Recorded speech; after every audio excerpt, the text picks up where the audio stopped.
Boa noite, queridos, que a graça e a paz sejam com todos vocês. É uma bênção, um privilégio podermos juntos novamente nos encontrarmos ao redor da palavra de Deus e ao redor do nome maravilhoso e poderoso de Jesus Cristo, nosso Senhor e Salvador. Vamos neste momento orar, pedindo a bênção de Deus sobre a ministração às nossas vidas, aos nossos corações. Pai, em nome do Teu Filho Jesus, estamos aqui novamente para anunciar a Tua palavra, o Teu nome. Abençoa, Senhor, todas as pessoas em toda a face da terra, em toda parte, que assistem esta live, esta ministração, para que sejam tocadas por Ti, para que sejam curadas, para que sejam libertas, Senhor, transformadas, para que sejam salvas, para que experimentem, Senhor, e recebam o milagre da conversão e da salvação em Cristo Jesus. Em nome de Jesus nós oramos. Amém. Estamos hoje uniforme, né? E é bom estarmos assim, unidos, né? Até na roupa, né? E agora passo aqui a palavra para a minha esposa Simone, para os seus cumprimentos iniciais e também para algumas informações importantes. Graça e paz a todos vocês que nos veem essa noite. É muito bom juntos, novamente, estarmos aqui. Que o Senhor possa abençoar a tua vida, que hoje você receba um toque todo especial. Todas as vezes que nos reunimos para falar de Jesus é especial, mas tem dias que o Senhor vem assim, né, com maestria e mostra como Ele nos conhece na particularidade. Que a palavra hoje possa te tocar, que a oração possa te tocar, que Deus, Espírito Santo, possa te tocar nessa noite através dessa live. E é bom, assim, saber que vocês estão aí, né? Quero cumprimentar os nossos queridos e queridas de Osasco, de Mogi das Cruzes, Cosmópolis, Pirituba, Perus, Jundiaí, Atibaia, ABC, Diadema, Já falou Mogi das Cruzes? Zona Leste, já falei. Já falou. Zona Oeste, Zona Sul, Zona Norte. Olha, de todas as partes, de outros estados, até de outros países que têm nos visto aí através dessa tecnologia. Que Deus te abençoe ricamente na noite de hoje. Amém. Amém. E, então nós vamos agora para algumas informações. Quero avisá-los de que a nossa próxima live, a nossa próxima ministração será no domingo, para a nossa live dominical. Domingo às 10 horas da manhã. Ajuda a espalhar, né? Aí nas redes sociais as nossas lives, os horários, para que mais pessoas também se beneficiem da palavra de Deus, tá bem? Também eu quero falar do nosso programa de rádio, que ele é transmitido pela Rádio Adore, FM 97,3, todo sábado, o programa Um Toque de Deus, todo sábado, das 11 da manhã à 1 da tarde. E olha, muitas perguntas têm chegado, muitas. Então, a gente não consegue responder todas numa semana, mas tenham paciência, já temos perguntas pendentes de outras semanas, dessa semana tem mais, mas nós vamos colocar em dia. Nós vamos assim dar respostas um pouco mais compactas para a gente poder responder mais, tá bem? E vai ser bênção nas nossas vidas. Também quero falar de dinheiro, né? Porque não tem como não falar de dinheiro. O dinheiro está na Bíblia, né? O dinheiro está assim, movimentando, transitando em todas as camadas da sociedade e até nas igrejas também, né? Então não tem como evitar o assunto do dinheiro, né? Eu creio que esse não é o problema. O problema é como é que a gente aborda isso, né? Nós não gostamos, nós não aceitamos manipulação, ameaçar as pessoas para contribuírem, manipular as pessoas para darem dinheiro. Nós somos contra isso, né? É o Espírito Santo que move os corações para que contribuam, e as pessoas contribuem não por obrigação, não por medo, não porque são acuadas, né? Coagidas a contribuir, mas elas contribuem. Se o Espírito Santo toca, ela contribui com alegria, com espontaneidade. Não há engano, não há cambalacho, não há artifícios, esquemas para tirar o dinheiro das pessoas. A Igreja Cristã da Trindade, ela nunca adotou essa linha e, com a graça de Deus, nós nunca adotaremos. Não queremos isso, porque a fonte da nossa provisão é o Senhor. Agora, existe uma verdade que eu falo sempre na igreja, que Deus, para abençoar a igreja, para a bênção chegar à igreja, ela passa primeiro por vocês, porque a gente não recebe dinheiro do governo. Nós não temos, assim, verbas do Estado, uma coisa assim. Então, a bênção de Deus, a bênção financeira para a igreja, ela passa primeiro por vocês. Deus abençoa vocês, e aí vocês abençoam a obra de Deus, e a obra de Deus é feita. E é o que nós desejamos. Ganhar almas, investir em missões, evangelismo, obras sociais. Queremos fazer isso mais e mais, e o faremos com a graça de Deus e com a disposição, o pique do povo de Deus, né? Um povo cheio do Espírito, um povo cheio de amor ao próximo, um povo que ama o Senhor, um povo que é assim, permeado pela solidariedade. É isso que faz a diferença. Então eu vou, neste momento, passar para vocês os dados das contas bancárias que a Igreja Cristã da Trindade tem no Bradesco, no Banco Itaú e também na Caixa Econômica Federal. Então vamos ao Bradesco. A agência 548, dígito 7. Conta corrente 83, 830 e dígito 6, dígito meia dúzia. No Banco Itaú, a agência 4836 e a conta corrente é 16924, dígito 5. E agora na Caixa Econômica Federal, a agência 1374, tá certo? 1374. Operação 003. E a conta corrente é 401010 e dígito 0. Vocês perceberam que eu não fiquei repetindo os números, porque se tratar de uma live, isso depois estará aí continuará no Facebook, vai para o YouTube, vai para o Spotify, vai para o Deezer, vai para o site da igreja, um punhado de lugares, e você poderá ouvir quantas vezes quiser. Então eu não preciso cansar vocês aqui com essas repetições. Que Deus recompense vocês. Se você se identifica com o nosso ministério, se você crê que percebe que ele é uma bênção na sua vida e na vida de muitos, né? E se você se identifica com a sua linha, a sua faixa, então junte-se a nós na proclamação do Evangelho da graça de Deus. E o Senhor nos recompensará. A eternidade ela revelará o nosso esforço, o fruto do nosso trabalho. Tá bem? Não para a salvação. Para a salvação precisamos nos esforçar, porque ela é de graça. Mas para anunciarmos o reino de Deus, aí precisaremos de recursos. Amém, meus queridos? Deus recompense vocês. Meu bem, tem mais alguma aviso aí? Eu creio que tem, né? Tem o WhatsApp, né, da rádio. É verdade, eu não falei o WhatsApp da rádio e as pessoas estão usando, graças a Deus. Muito obrigado por me lembrar.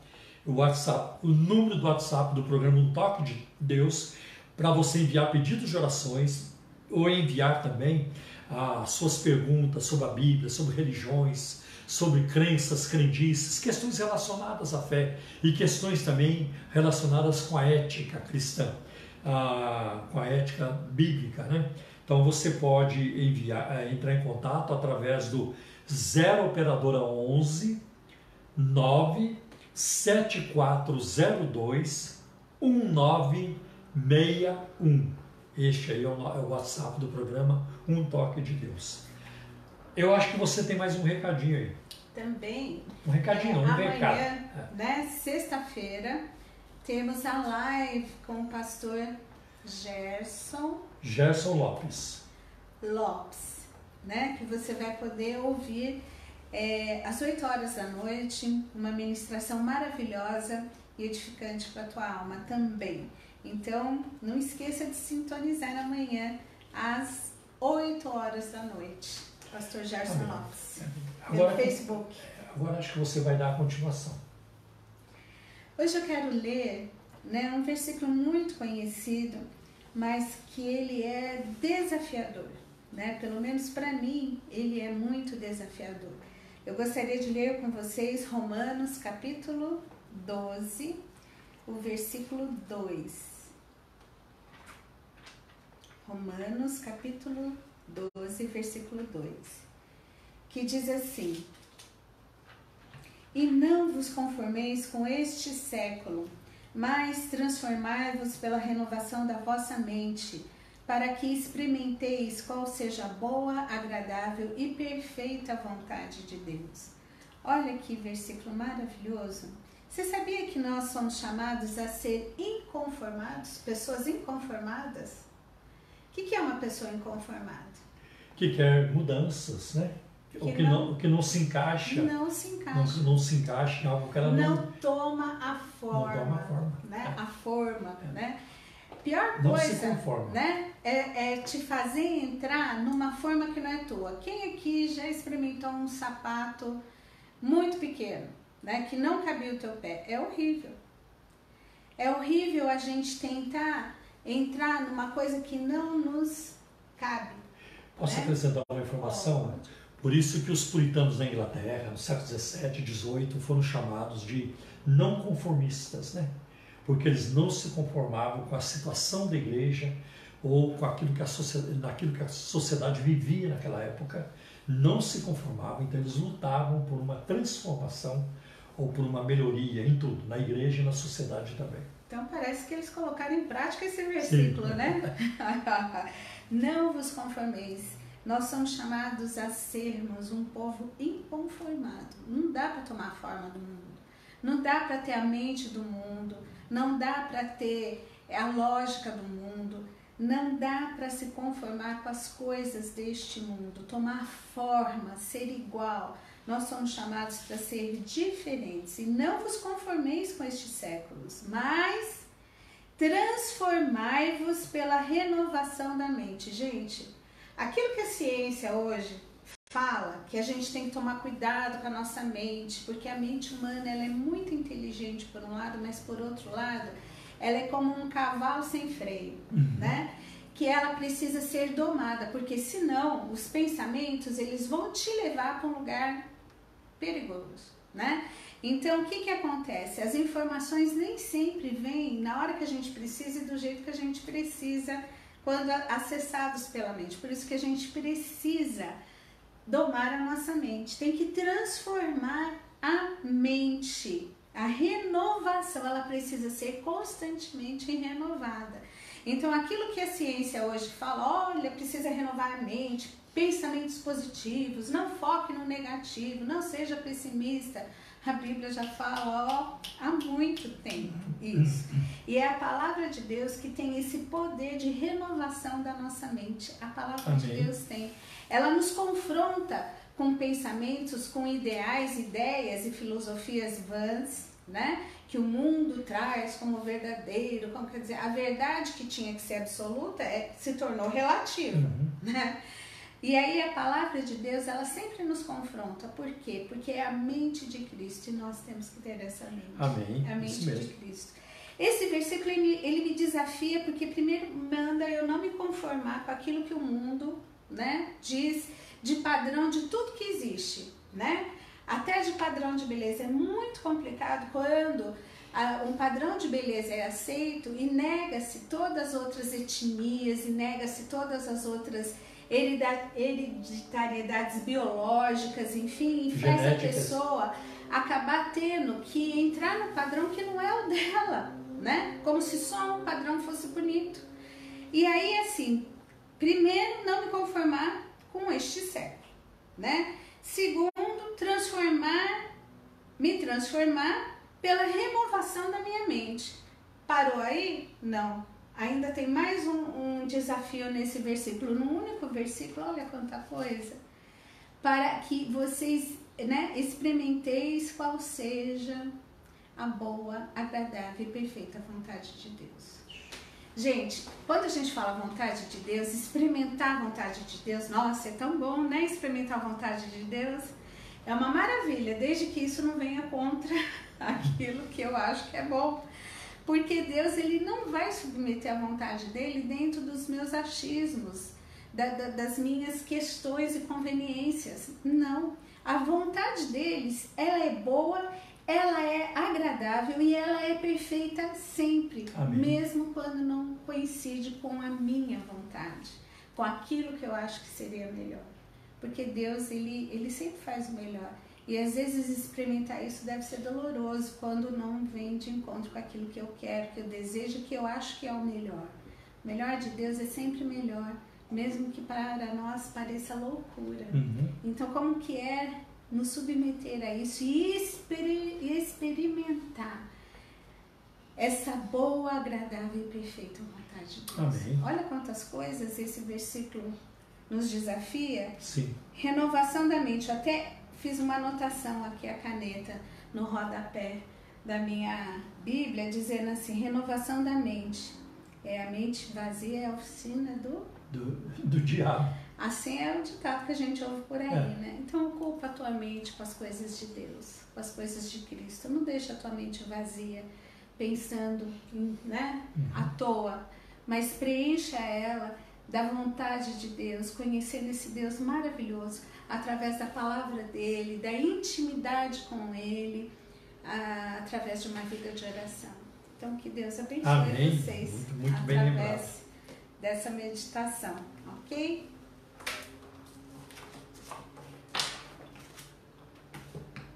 Oremos? Oramos. Pai de amor, Pai de misericórdia, eu quero te agradecer e te louvar, Senhor. Sim, porque Tu és tão maravilhoso, Tu és um Deus que vive, que reina, e que além de Ti não há outro.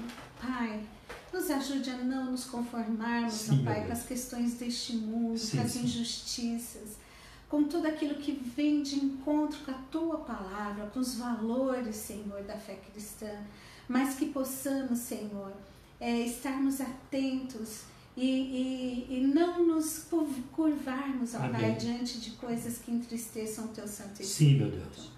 Também, Senhor, trabalha na nossa mente, renova a nossa mente através da Tua palavra que será pregada. Renova os nossos pensamentos, Senhor, os nossos ideais, os nossos questionamentos, tudo levamos a Ti, Senhor. Sim, meu Deus. Mas que a nossa mente Ajuda, seja a mente Senhor. de Cristo. Também para que possamos experimentar a Tua vontade, que é boa, perfeita e agradável.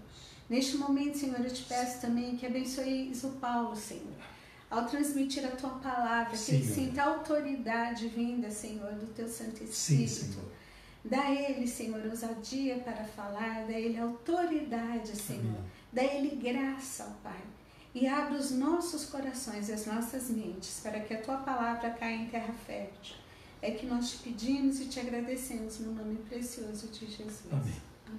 Amém. Muito obrigado.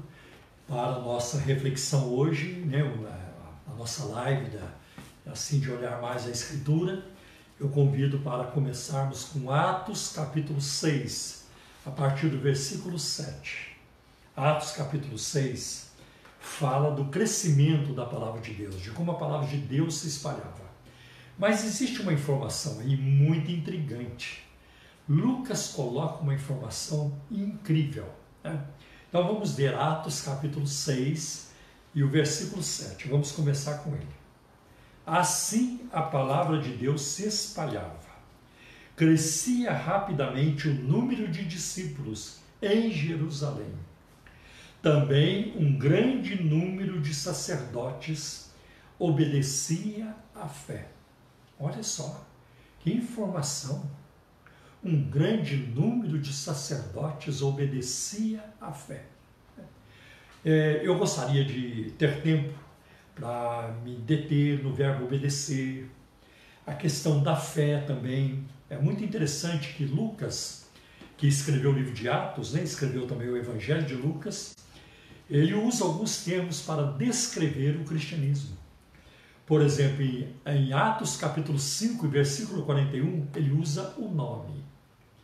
Em Atos capítulo 9, versículo 2, ele usa o termo caminho para descrever o cristianismo.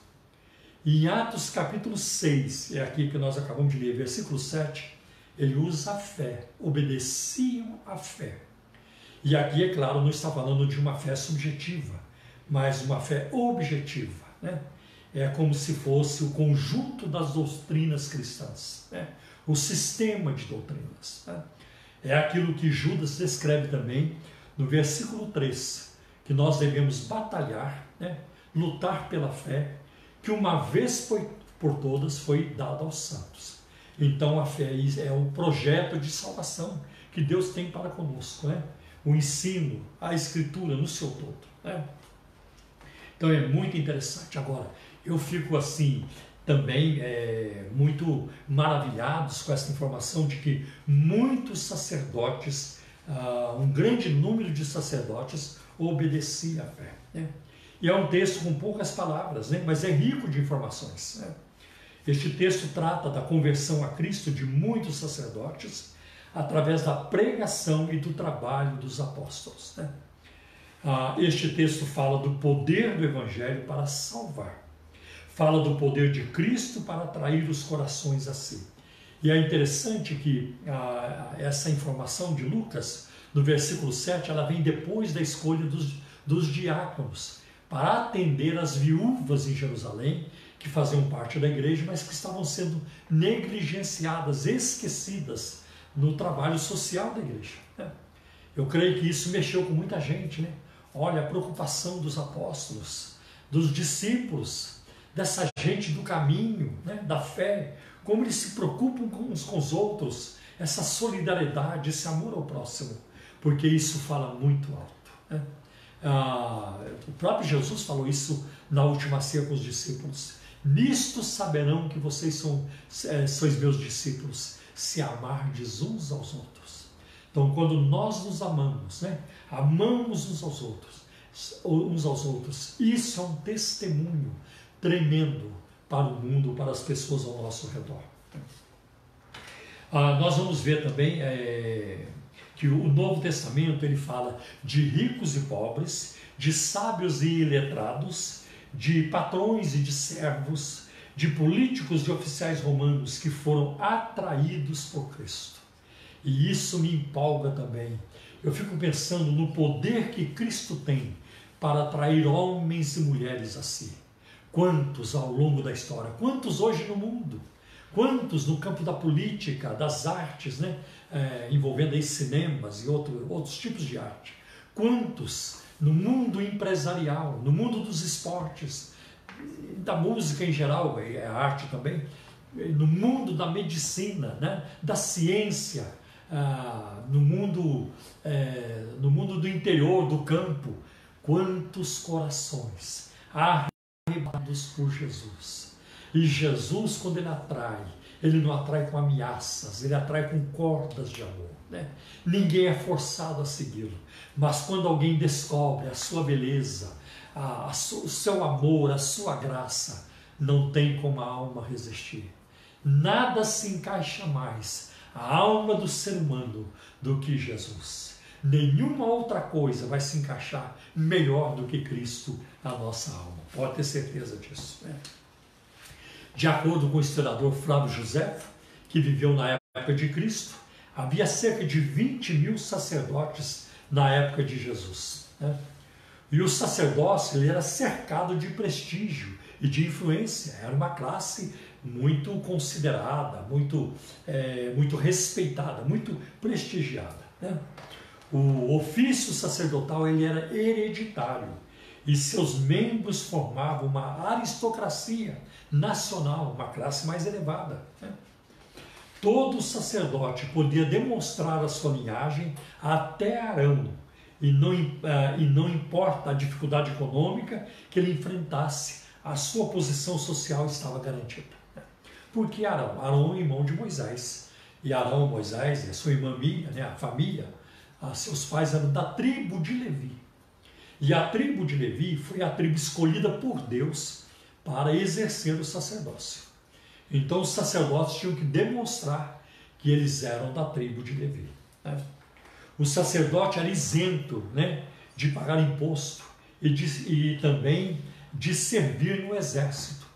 Então ele nunca era convocado para uma guerra. As autoridades judaicas foram as que mais odiaram Jesus, e os seus piores inimigos foram os sacerdotes. classe sacerdotal perseguiu Jesus, né? Foi muito contra Jesus, tentou de todos os meios impedir o seu trabalho, né? O sacerdócio naquela época era ganancioso, dissoluto, infiel e exigia taxas ilegais para qualquer atividade no templo. Então eles exploravam as pessoas que chegavam lá para uma oração, para oferecer um casal de pombos, um cordeiro, um novilho, né? Um bezerro. Então eles eram explorados financeiramente. Os sacerdotes tinham todo um esquema para fazer isso. Jesus se irritou muito com eles. Jesus também os repreendeu duramente, né? E os seus líderes eram inimigos mortais de Cristo e fariam qualquer coisa para impedir a propagação da fé cristã, inclusive matar. Tá? E eles estiveram por trás da morte de Estevão, o primeiro mártir da igreja, né?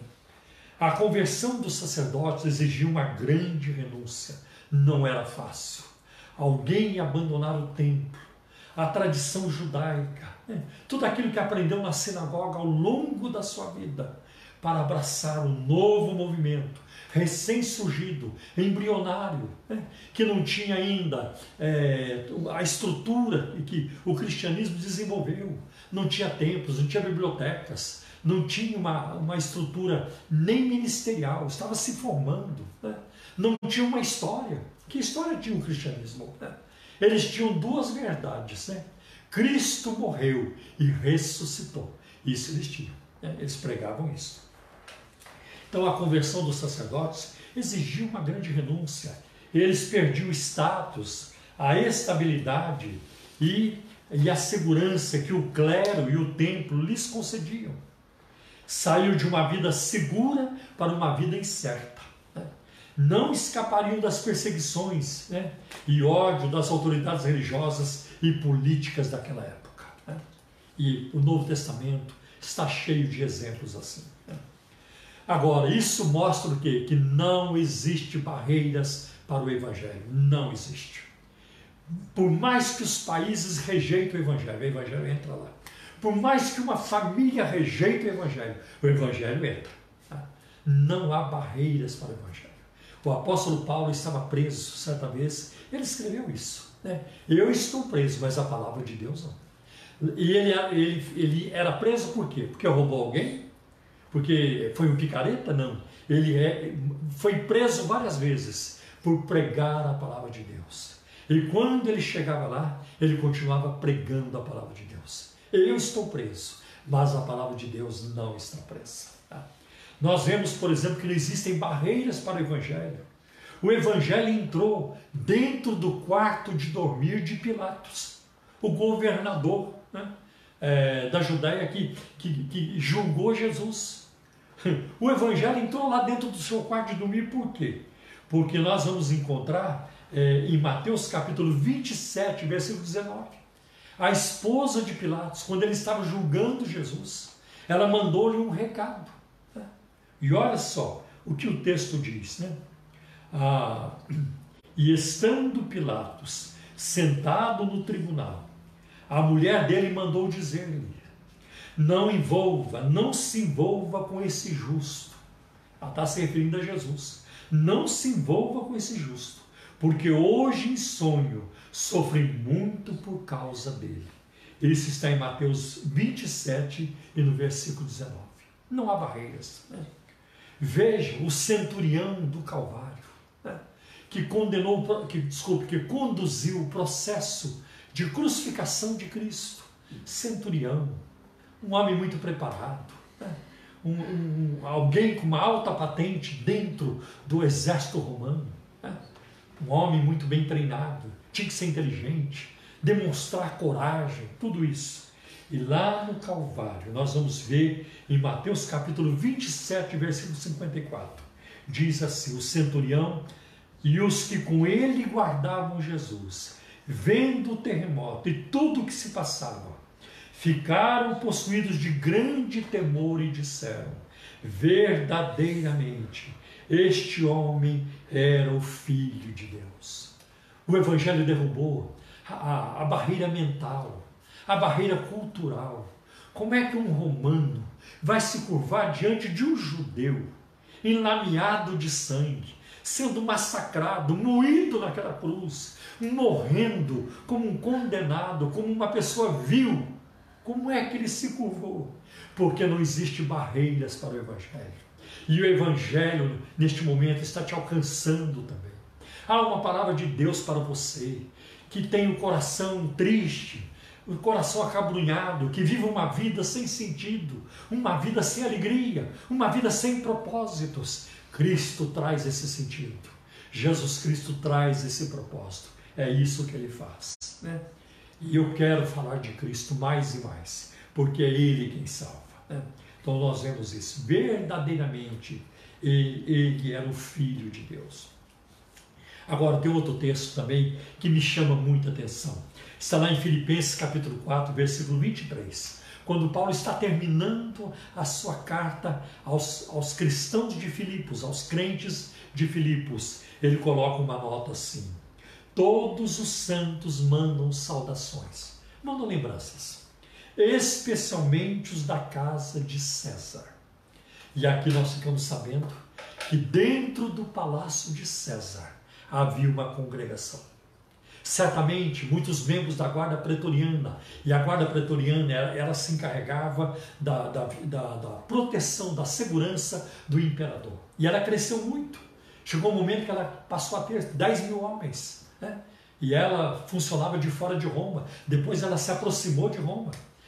E da guarda pretoriana começaram a surgir também os imperadores de Roma, né? Então ali o Evangelho entrou. O Império Romano, que se levantou contra o cristianismo através de vários imperadores cruéis, como Domiciano, Calígula, Nero, vários outros, agora nas barbas do imperador, dentro do palácio, o Evangelho está lá, salvando, transformando. Gente, é maravilhoso o poder do Evangelho, é maravilhoso. Então nós vemos isso. O fato do cristianismo alcançar conversões dentro da classe sacerdotal, como nós vemos aqui em Atos 6, versículo 7, é algo intrigante e maravilhoso ao mesmo tempo. Como é que será que Deus preparou esse caminho? Como é que será que os sacerdotes foram chegando ao conhecimento de Cristo? Eu acho que tem algumas pistas na palavra de Deus. Eu me lembro de um sacerdote que foi visitado por Deus, Zacarias, pai de João Batista, primo de Jesus, né? Esposo de Isabel, né? Ou Elizabeth. Ele entrou para ministrar no templo. Isso está lá em Lucas, capítulo 1, versículos de 11 a 19. A sorte caiu para ele aquele dia, de entrar no templo para ministrar diante de Deus, porque eram muitos sacerdotes, então ele tinha que fazer um rodízio, né? Tinha que fazer, alternar. E quando ele estava lá oficiando, o anjo Gabriel lhe apareceu, dizendo: você vai ter um filho. Ele era muito idoso, e a esposa dele também. Ele não acreditou, né? Ele duvidou. E o anjo percebeu que ele duvidou e disse para ele: você vai ter um filho, né? Ele será grande, ele preparará o caminho, né, do Senhor, irá adiante do Messias, do Senhor, né? Agora, porque você duvidou, você vai ficar mudo por 9 meses, até o menino nascer. Então, quando João Batista nasceu, ele recobrou a fala, né? E os sacerdotes não sabiam disso? Com certeza eles sabiam. E nem que tenha passado depois ou mais, eles sabiam. Porque eu me lembro, eu tenho quase 50 anos de fé cristã evangélica. Eu me lembro das bênçãos que eu recebi, do momento da minha conversão, do batismo com o Espírito Santo. Eu me lembro de muitos detalhes maravilhosos. Eu me lembro. E você acha que os sacerdotes não perceberam? Quando Zacarias sai do templo e não consegue mais falar, e fala por sinais, como assim estamos falando aqui? Então, essa questão de línguas, a língua dos sinais é muito antiga. E ele falava por sinais. Os sacerdotes sabiam. Viram o nascimento de Cristo. Viram João crescer. Viram João clamando no deserto. Eles sabiam disso. E mesmo os novos sacerdotes que foram surgindo, né, no clero ali em Jerusalém, eles sabiam dessas coisas, tá? Então, o caminho foi sendo preparado. Os sacerdotes, muitos deles viram o menino Jesus no templo, no meio dos doutores. Está lá em Lucas, capítulo 2, versículo 46. Jesus no meio dos doutores. E eles ficaram maravilhados. Os doutores ficaram maravilhados com a graça de Cristo, com a sabedoria de Cristo. E não é para menos. Em Colossenses capítulo 2 diz que em Cristo estão escondidos todos os tesouros da sabedoria e da ciência. Jesus não é fraco. Nunca. É maravilhoso. Né? Então nós vemos isso. Cristo é a fonte de todo saber e de todo conhecimento. E eles sabiam dos ensinos de Jesus, do que Jesus falava. Eles estavam interessados, porque eles não gostavam, então tinham que ir lá para tentar refutar, né? Saber, procurar informações, mandava os seus espias, né? Vai lá ver o que ele está falando, vai ver se pega ele em alguma palavra para a gente acabar com ele, vai ver se ele erra. É como a mídia hoje faz, fica aí atrás de um e de outro, para ver se fala alguma coisa errada, para explorar aquilo. Só que Jesus nunca errou, ele era perfeito, e isso os indignou mais ainda, porque eles eram sujos, eles eram imperfeitos, né? Muitos deles eram sujos e imperfeitos. Então nós vemos isso. Então eles sabiam dos milagres de Cristo. E os milagres de Cristo foram muitos, muitos. João fala lá no fim do seu evangelho. Jesus Cristo fez muitos outros milagres que não estão escritos neste livro. Um outro momento que pode ter despertado os sacerdotes foi em Lucas capítulo 17, versículo 14. Né? Nós vamos ver a cura dos 10 leprosos. Eles pediram, clamaram a Jesus para que os curassem. E Jesus disse, tudo bem, vocês então vão mostrar-se aos sacerdotes, apresentem-se aos sacerdotes, para que eles confirmem a cura, porque essa era a lei de Moisés. Quando alguém tivesse lepra e se julgasse curado da lepra, ou recebeu a cura da lepra, tinha que ir até o sacerdote. E ele então confirmava. E eu fico imaginando estes ex-leprosos, porque durante o caminho, na medida que eles iam em direção aos sacerdotes, eles perceberam que estavam curados, tanto que um deles, o único, que era samaritano, voltou, porque os samaritanos não gostam de judeus, voltou para agradecer Jesus. E quando ele chegou e ele agradeceu, Jesus disse assim, mas espera aí, não eram 10? Não eram 10 os curados? Onde estão os outros 9? Os outros 9 não voltaram para agradecer, mas eles foram curados. E quando eles chegam diante dos sacerdotes, olha, nós viemos aqui, porque nós éramos leprosos, vocês sabem, vivíamos distantes da sociedade, e agora estamos curados, podem verificar. Gente, a cura que Jesus fez naqueles leprosos não deixou vestígio nenhum, não deixou marca nenhuma, perfeitos. E os sacerdotes, certamente, não está na Bíblia, eu falo isso por inferência, né? É uma especulação, e os sacerdotes com certeza perguntaram para eles, né? Como é que vocês foram curados? Um homem chamado Jesus, Jesus de Nazaré. Mas ele orou, ele pôs a mão, não, ele só falou para a gente vir aqui, nos apresentarmos aqui como a lei de Moisés manda. E durante o caminho, enquanto nós íamos, nós fomos percebendo, eu olhava para um, estava curado, o outro olhava para mim, eu estava curado, e aqui estamos, curados. Eles sabiam. Eles sabiam quem era Jesus. A cruz, a ressurreição, tudo isso eles sabiam. Agora, tem um outro evento que certamente marcou os sacerdotes. Talvez este tenha sido o que mais marcou. E este evento está em Mateus capítulo 27, versículos 51 e 52. E eles viram o véu do templo sendo rasgado de alto a baixo no momento da morte do Senhor na cruz. Olha o que diz o texto que eu citei. Mateus 27, versículos 51 e 52. Eis que o véu do santuário se rasgou em duas partes, de alto a baixo. A terra tremeu e as rochas se partiram. Os túmulos, os sepulcros se abriram e muitos corpos de santos já falecidos ressuscitaram. Eles não sabiam? Todos em Jerusalém sabiam. Como ignorar este fato? Como ignorar isso? O véu do templo. Porque o templo tinha o pátio, depois tinha o lugar santo, onde os sacerdotes entravam para ministrar. Mais adentro ficava o lugar santíssimo, o santo dos santos, que era separado por um véu muito grosso, muito espesso. E lá só o sacerdote entrava. Uma vez por ano, no dia do Yom Kippur, no dia da expiação, para apresentar o sangue ao Senhor, a Yahvé ou a Jeová.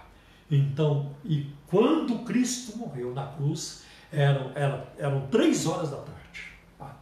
E esta era a hora do sacrifício da tarde. Os sacerdotes estavam no templo, eles estavam ministrando, cortando carne de animais, separando gordura, separando couro, separando pedaços dos animais, separando aquilo que seria comestível, lavando as mãos, abluções, como a Bíblia chama.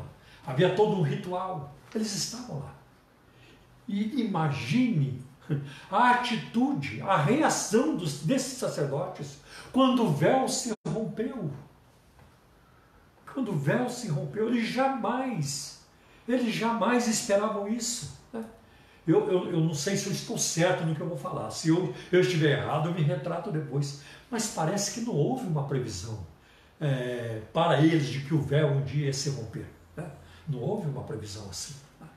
E aquilo era uma coisa nova para eles, uma coisa nova. O véu se rompeu. Olha, a nota de estudo de rodapé da Bíblia, a Nova Almeida atualizada de estudo, diz assim sobre este texto. A cortina ou véu entre o santo lugar e o santo dos santos era um tecido cuidadosamente elaborado, fabricado, com 72 pregas entrelaçadas, de 24 fios cada uma. Ela tinha 18 metros de altura e 9 metros e 10 centímetros de largura. Era muito espesso e era muito forte. Um homem não conseguiria jamais rasgar aquele véu. Tanto que ele não foi partido, rasgado de baixo para cima. Foi de cima para baixo. Foi Deus quem fez. Foi Jesus quem fez o véu se rasgar. A sua carne estava sendo rasgada na cruz. E o véu foi rasgado no templo. É um símbolo. Por isso que lá em Hebreus capítulo 10, versículo 19 e 20 diz, que nós entramos por um novo e vivo caminho que Ele nos consagrou pelo véu, isto é, pela sua carne. Então aquele véu é um símbolo do corpo de Cristo que foi partido. E como o véu dá acesso ao interior, à presença de Deus, nós podemos também ter acesso à presença de Deus. Você que nunca se envolveu com Cristo, nunca creu, a palavra de Deus nunca significou nada na sua vida, se você crer e submeter a fé em Cristo, o véu vai se abrir para você.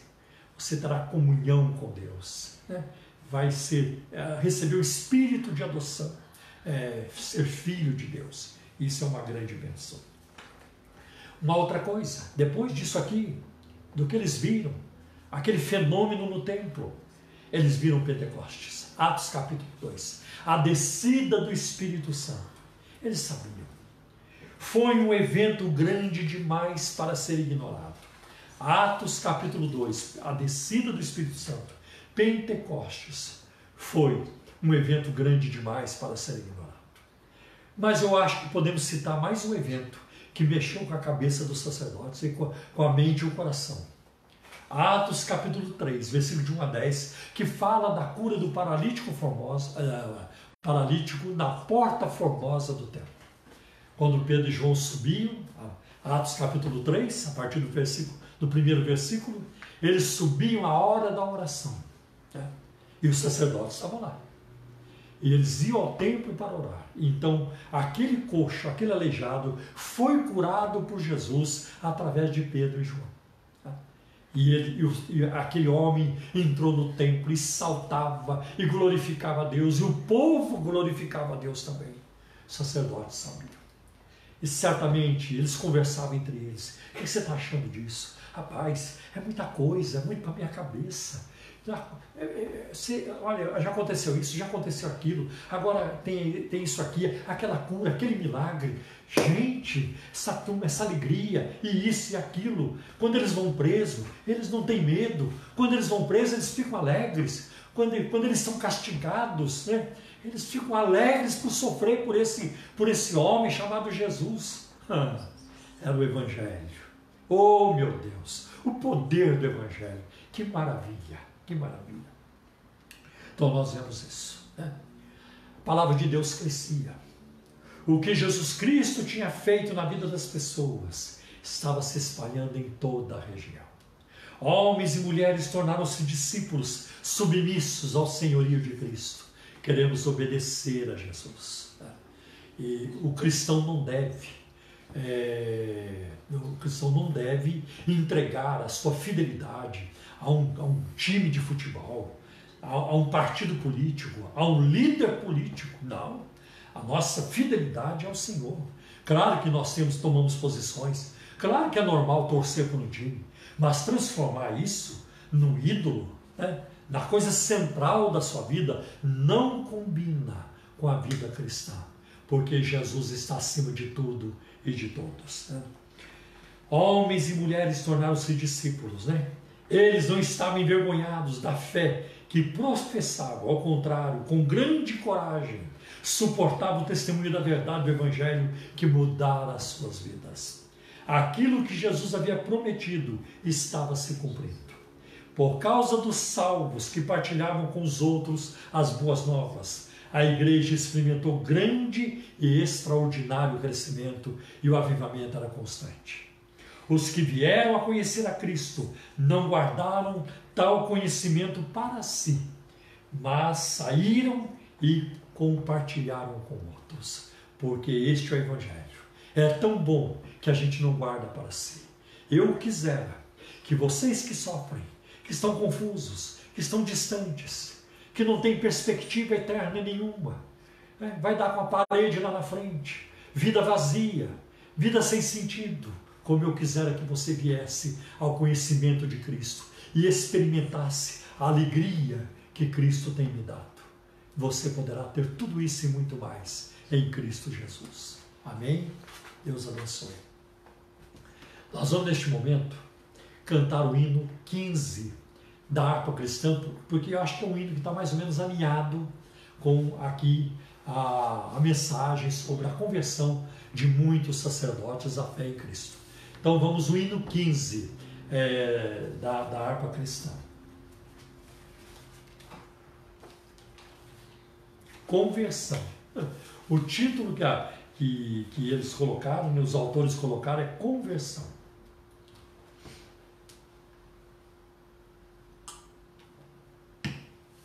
Cantemos com alegria.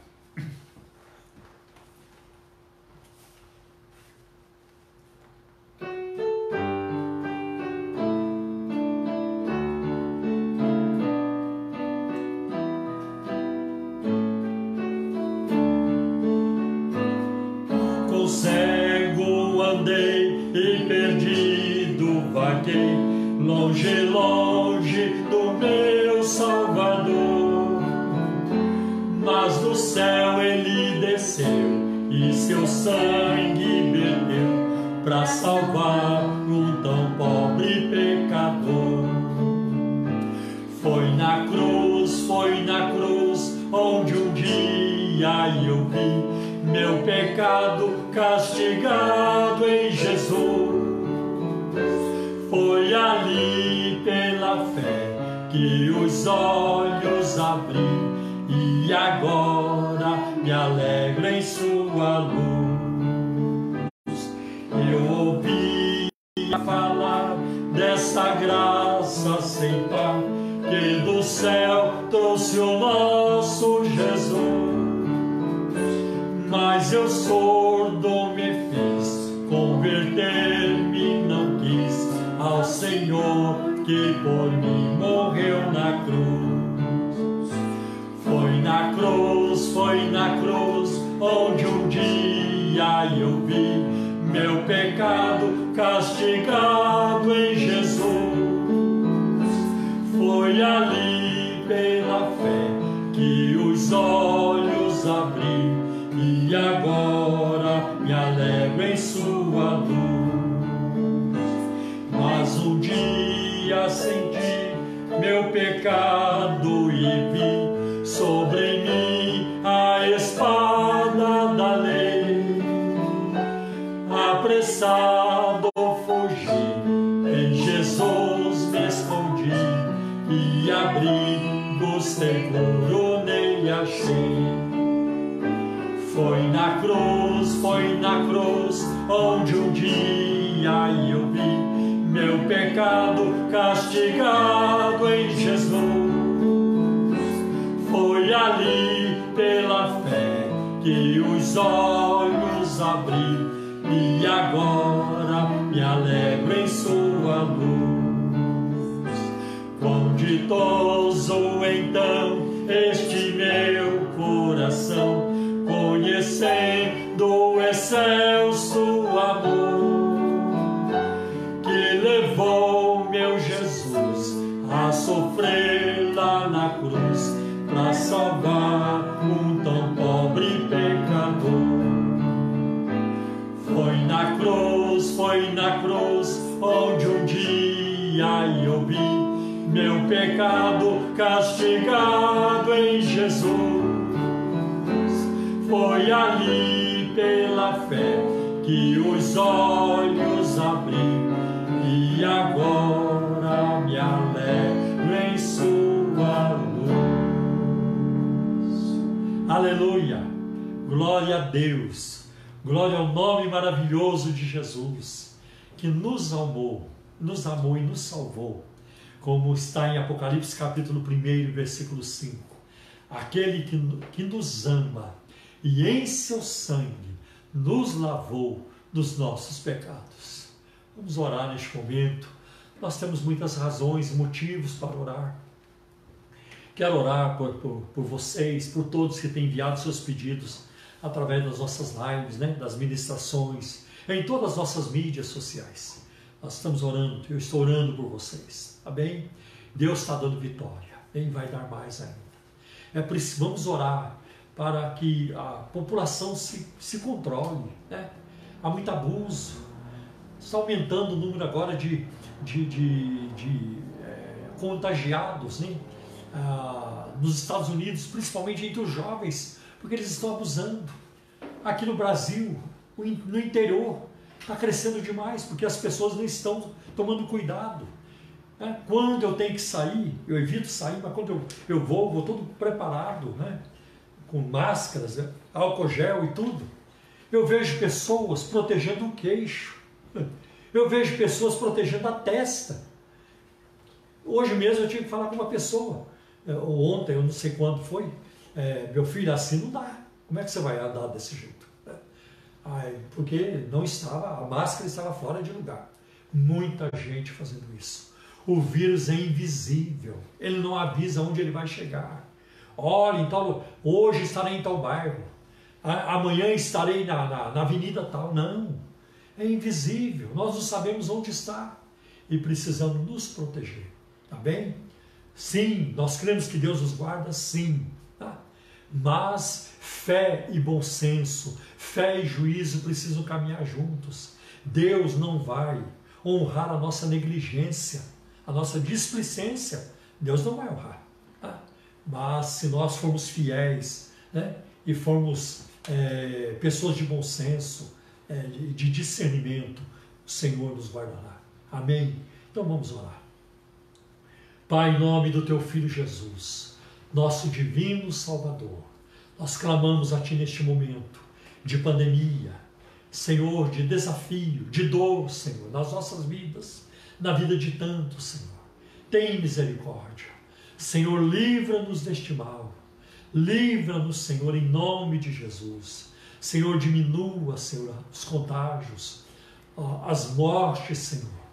Guarda cada um, meu Deus, em nome de Jesus, e dá, Senhor, à sociedade em geral, bom senso, equilíbrio. Senhor, que sejam vigilantes, que dispostos a protegerem a si próprios. Meu Deus, desperta os seus corações para isso. Abençoa os médicos, os enfermeiros, todas as pessoas que, Senhor, estão envolvidas no socorro, no atendimento aos enfermos. Senhor, cura aqueles que estão em tratamento. Senhor, cura em nome de Jesus aqueles que estão enfermos. Senhor, em nome de Jesus. Também quero pedir pelos países do mundo que têm sido, meu Deus, também vítimas, alvo, Senhor, dessa pandemia, como a Rússia, Senhor, como o Irã, como, Senhor, os Estados Unidos, e, meu Deus, vários países, Senhor, como também a França, Senhor, a Alemanha, a Inglaterra, Senhor, a Espanha, e Senhor, aqui no Brasil também, no Peru, no Equador, em toda a América Latina, América do Norte, em todo o mundo, na África, meu Deus, cuida também, em nome de Jesus.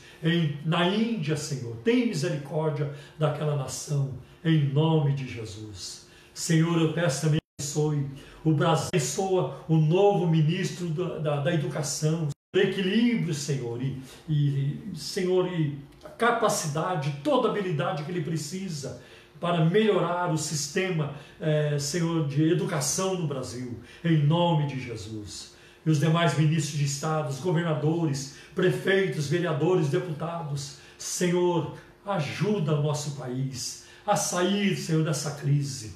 Ajuda o nosso país a sairmos, Senhor, da corrupção, da violência, Senhor, da cultura do jeitinho no Brasil. Livra o Brasil da violência e da corrupção. Livra a nossa nação dos políticos corruptos e dos juízes corruptos, Senhor. Dos abusos, Senhor, na área de salários, de exploração, Senhor, dos indefesos, daqueles que são os mais fracos, Senhor. Senhor, quanta gente na nossa nação que vive uma vida nababesca, que vive uma vida de abusos salariais, Senhor, que vivem nisso, Senhor, uma vida de ganância. Senhor, livra-nos dessa gente, desperta o Congresso brasileiro, Senhor, para votar leis, Senhor, que vão, meu Deus, promover a justiça, a igualdade na nossa sociedade, e que sejam aprovadas, em nome de Jesus nós te pedimos. Abençoa nossos irmãos da ICT, Senhor, todas as crianças, jovens, adultos, Senhor, todos eles, Senhor, e também das outras denominações. Pai, em nome de Jesus, nós oramos e pela fé nós já agradecemos também, em nome de Jesus. Amém. Glória a Deus, amém. Cristo está presente. Até domingo, que a sua noite seja tranquila, de paz. Que amanhã, sábado, seja também, e domingo também, que seja de muita vitória em Cristo Jesus. Que Deus te abençoe muito por esses dias, porque você é especial para o Senhor. E que a graça de nosso Senhor, maravilhoso Senhor e Salvador Jesus Cristo, que o amor de Deus, amor que nunca passa, que a comunhão, a virtude e o poder do Espírito Santo seja com todos vocês, agora e eternamente. Amém. Deus abençoe.